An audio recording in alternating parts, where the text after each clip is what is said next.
साथियों, वंदे मातरम। आज 20 दिसंबर 2020 और आज चर्चा करेंगे क्या दोबारा लॉकडाउन लगेगा।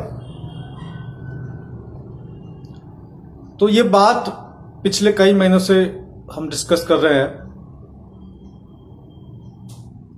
तो दोबारा जो लॉकडाउन लगने की जो परिस्थिति है वो सरकार ने पैदा कर दी है। 3 तरीके से ये हो सकता है।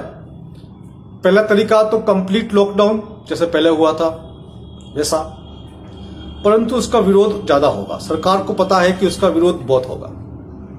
तो दूसरा तरीका है इनकम्प्लीट पार्शियल लॉकडाउन, यानी कहीं पर किसी स्टेट में लॉकडाउन, तो कहीं पर किसी शहर में लॉकडाउन, तो कहीं पर नाइट का कर्फ्यू,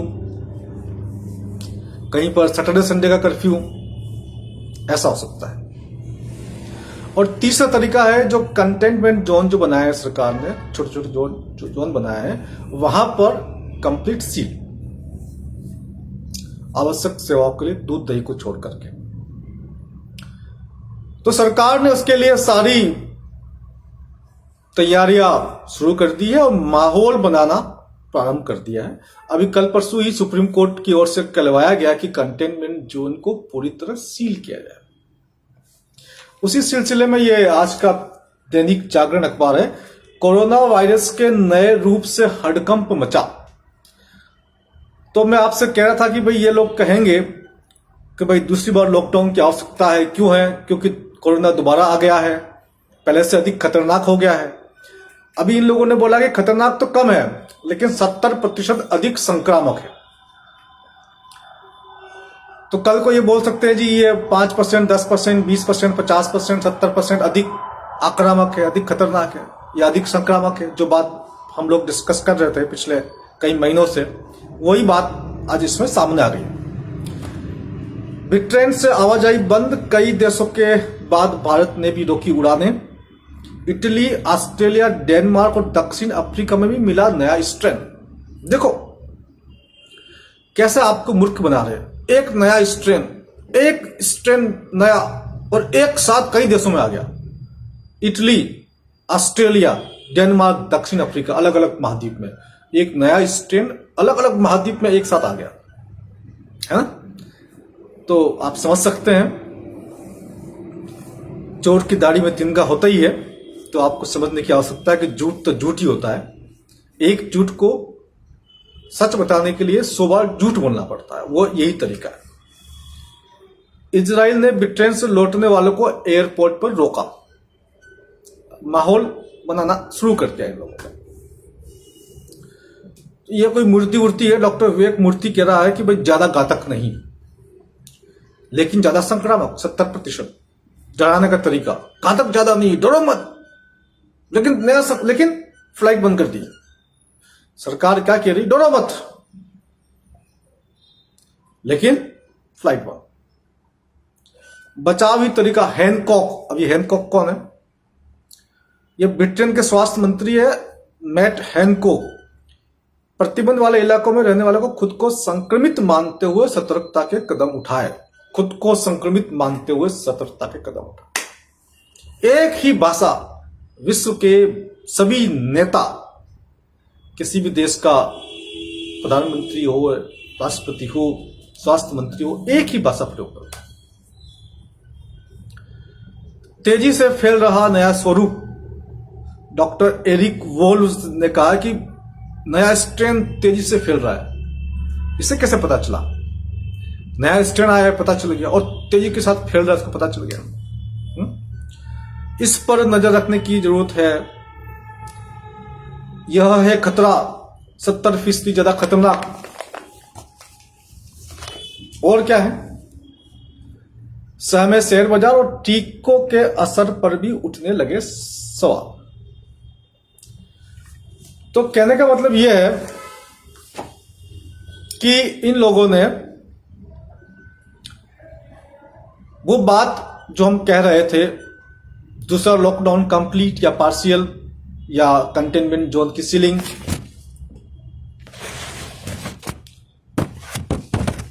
ये इन लोगों ने माहौल बनाना शुरू कर दिया। इन लोगों ने माहौल बनाना शुरू कर दिया है। तो आप मान के चलिए कि दूसरा लॉकडाउन थोड़ा बहुत प्लस माइनस मिला करके लगने की संभावना बहुत अधिक बढ़ चुकी है। एक बात और ध्यान दीजिएगा, किसानों को जबरदस्ती खदेड़ने के लिए, जबरदस्ती हटाने के लिए अब सरकार आर्मी का प्रयोग भी कर सकती है। हां, किसानों के ऊपर सरकार बमबारी कर सकती है, किसानों के ऊपर लाठीचार्ज कर सकती है, किसानों के ऊपर गोलीबारी करवा सकती है या आंतरिक गोलीबारी करवा सकती है और बोलेगी जी किसी किसान ने गोली चला दी, कह सकती किसी आतंकवादी ने गोली चला दी, या किसानों के अंदर कोई इनका ही आदमी घुस करके पुलिस के ऊपर गोली चला देगा। किसानों के ऊपर बल प्रयोग की संभावना बहुत अधिक बढ़ चुकी है। ये सभी किसान ध्यान रखें, इस बात का विशेष ध्यान रखें कि सरकार अब आर्मी भी लगा सकती है आपके ऊपर, आपको हटाने के लिए। हम सब लोगों को किसानों का साथ देना है, क्योंकि किसानों ने अनजाने में इस देश को बचाने का बहुत बड़ा काम किया। हालांकि वो अपने 3 मुद्दों के लिए आंदोलन कर रहे हैं और 3 कानून जो सरकार ने पारित किए हैं उनको वापस लेने की वो मांग कर रहे हैं, परंतु इसके साथ साथ देश से कोरोना का डर मुक्त उन लोगों ने जनता को कोरोना से डर मुक्त कर दिया। इस बात के लिए किसान बधाई के पात्र हैं और हम सबको चाहिए कि हम उनका समर्थन करें। जहां भी वो आंदोलन कर रहे हैं, दिल्ली में या कहीं देश में किसी भी जगह, वहां पर आप अधिक से अधिक संख्या में पहुंचे, उनका मनोबल बढ़ाएं, क्योंकि सिर्फ किसानों का मुद्दा नहीं है, किसानों के साथ साथ मुद्दा पूरे देश का है। और ये कोरोना काल चल रहा है और इस काल में कोरोना से कोई बचा सकता है तो वो देश के किसान हैं, जो बचा रहे हैं और पूरी तरह से बचा सकते हैं। एक खबर पढ़ी हमने आज कि पंजाब के आड़तियों के घर और प्रतिष्ठानों पर इनकम टैक्स के छापे पड़े। सरकार बधाई की पात्र है कि सरकार को मालूम चल गया 6 साल सरकार चलाने के बाद कि जो आड़तीय हैं उनकी इनकम बहुत ज्यादा है, तो उनके इनकम टैक्स के छापे पड़ने चाहिए। 6 साल में तो सरकार को ये बात समझ में नहीं आई कि आड़तियों के पास बहुत पैसा है। अभी कुछ 6 हफ्तों में ही उनको ये बात समझ में आ गई। तो आड़तियों के घर पर और आड़तियों के प्रतिष्ठानों पर इनकम टैक्स का छापा पड़ा है और ये एक नहीं कई जगह पड़ा है। तो किस प्रकार से मुद्दे का डाइवर्जन किया जाता है, किस प्रकार से किसी मुद्दे को डाइवर्ट किया जाता है, किस प्रकार से भटकाया जाता है, ये भी आप देख लीजिए। एक और खबर है कि मुस्लिम धर्मगुरुओं में चर्चा हो रही कि जिस वैक्सीन में सुअर का मांस है या सुअर की सेल लाइंस है, क्या उसको प्रयोग करना चाहिए। तो निश्चित तौर से मुस्लिम धर्मगुरु में यह चर्चा का विषय है। तो जो हिंदुओं के जो धर्मगुरु है उनसे भी हम आग्रह करते हैं, क्योंकि इसमें गौ माता के सेल लाइंस भी होती है या गौ माता की चर्बी का प्रयोग भी होता है, तो वो भी आगे आए, इस पर चर्चा करें कि क्या हिंदुओं की को लेना चाहिए, और अगर नहीं लेना चाहिए तो वो सार्वजनिक रूप से जनता के सामने आकर के जनता के नाम कोई अपील जारी करे कि इस प्रकार का वैक्सीन जिसके अंदर गौ माता का किसी भी तरह का मांस, खून या कोई और अंश है तो उसका प्रयोग हमें नहीं करना है। एक खबर और आई है कि आधार पूनावाला कह रहा है कि सरकार यह कानून बनाए कि जनता या कोई व्यक्ति कंपनियों पर केस नहीं कर सके। अरे पूनावाला साहब, इतना बता दीजिए, अगर आपकी वैक्सीन सेफ है, सुरक्षित है, तो आपको किस बात का डर लग रहा है। इसका मतलब आपकी वैक्सीन सुरक्षित नहीं है। आपकी जानकारी के लिए बता दूं कि अमेरिका में वैक्सीन कंपनियों को प्रोटेक्शन मिलता है, उनको इम्यूनिटी मिलती है। कानून में ऐसा प्रावधान है। तो ये लोग चाहते हैं कि भारत के अंदर भी ऐसा प्रावधान बने कि वैक्सीन लगवाने के बाद कोई भी साइड इफेक्ट हो जाए, कुछ भी हो जाए, आप उनके ऊपर केस नहीं कर सकते। साइड इफेक्ट क्या क्या हो रहे हैं आपने सुना होगा। अचानक मृत्यु हो जाती है, आपके पास वीडियो आए होंगे, देखा होगा। एक नर्सिंग स्टाफ ने लगवाया और 5 मिनट के अंदर उसकी डेथ हो गई। बहुत सारे लोगों का फेशियल पैरालिसिस, एक तरह का फेस पूरा पैरालिसिस हो गया। बहुत सारे लोगों का जीभ में स्वेलिंग हो गई।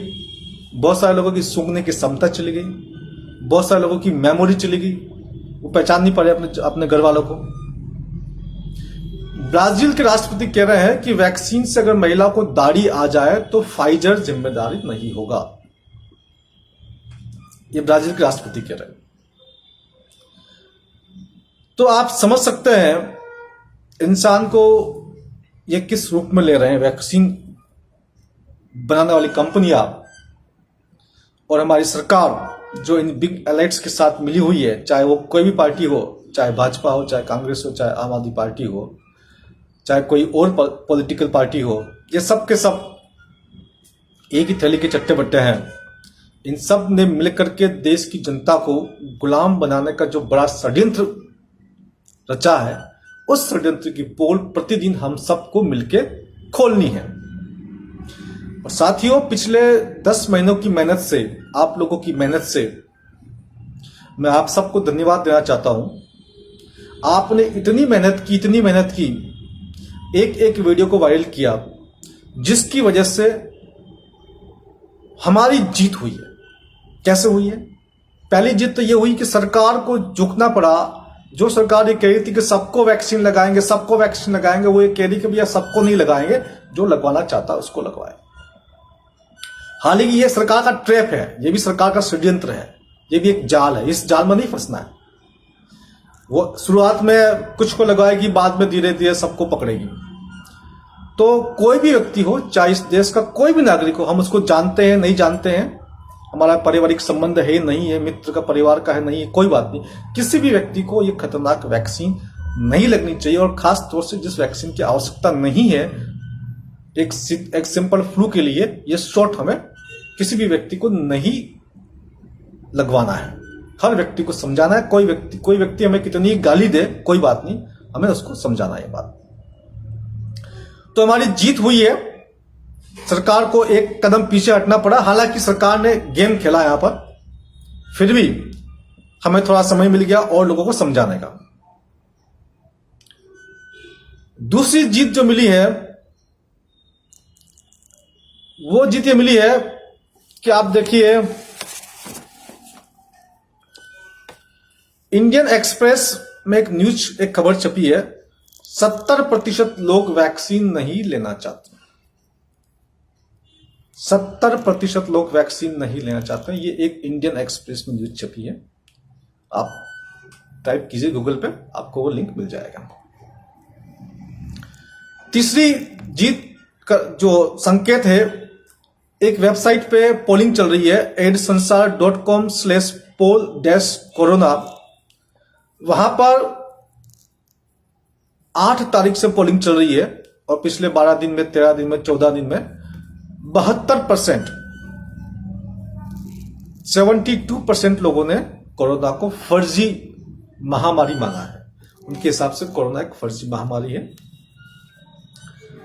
इन खबरों से सरकारी तंत्र में बड़ी ही खलबली मची हुई है। बहुत ही ज्यादा अब उनके ऊपर प्रेशर पड़ गया है। तो इसके लिए इन लोगों ने 2 सहारा लिए। एक तो कोर्ट का माध्यम लिया है और दूसरा ये आपका नया स्ट्रेन की जो बात चल रही है। तो अभी ये कहते हैं कि जो कोविड-19 था वो एक नया स्ट्रेन था। कोविड-19 मतलब 2019 में। ये बताते हैं कि कोरोना पहले से था और 19 में एक नया स्ट्रेन था। अब बता रहे हैं कि भैया फिर एक नया स्ट्रेन आया। अब नए स्ट्रेन के लिए फिर नई वैक्सीन, क्योंकि पुरानी वैक्सीन तो वो कोविड-19 के लिए थी, अभी तो कोविड-20 आ गया है, ये तो नया स्ट्रेन आ गया, तो उसके लिए फिर नई वैक्सीन चाहिए। तो समझ लीजिए ये सारा वैक्सीनेशन का षड्यंत्र आपको समझ में आना चाहिए।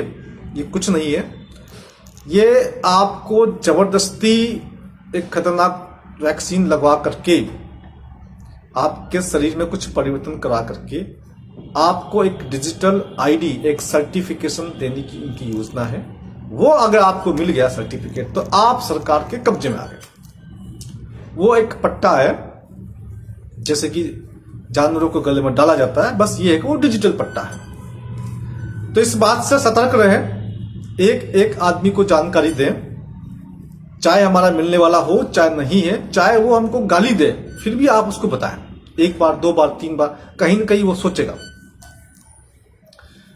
तो साथियों, आधी जीत हमारी हो चुकी है आपकी मेहनत की वजह से।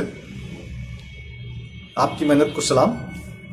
और यदि हम इतना ही मेहनत करते रहे तो अगले कुछ हफ्तों में हम पूरी जीत हासिल कर लेंगे। और सरकार को, चाहे किसी भी पार्टी की, हम किसी पार्टी से मतलब नहीं है, यहां पर भाजपा, कांग्रेस, आम आदमी पार्टी, समता, ममता की बात नहीं हो रही है। हम दुनिया की तमाम बिग एलाइट्स को, ताकतों को झुकने के लिए मजबूर कर देंगे।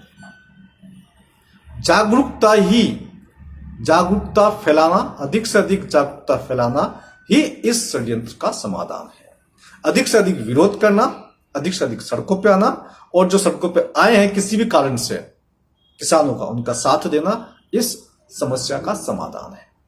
मास्क नहीं पहनना, मास्क का विरोध करना, सोशल डिस्टेंसिंग का पालन नहीं करना, आपस में मिलजुल के रहना, लॉकडाउन के नियमों का पालन नहीं करना और वैक्सीन नहीं लगवाना और अधिक से अधिक जागरूकता फैलाना, ये ही इस समस्या का समाधान है। तो उम्मीद करता हूं मित्रों, आप और हम मिलकर के इस जागरूकता अभियान को अब एक नया आयाम देंगे और उसकी वजह से हम लोगों की जीत 100% होगी। 100%। भगवान महादेव, महाकाल हमारे साथ में है। हमारी जीत को कोई रोक नहीं सकता। धन्यवाद मित्रों। जय हिंद, जय भारत।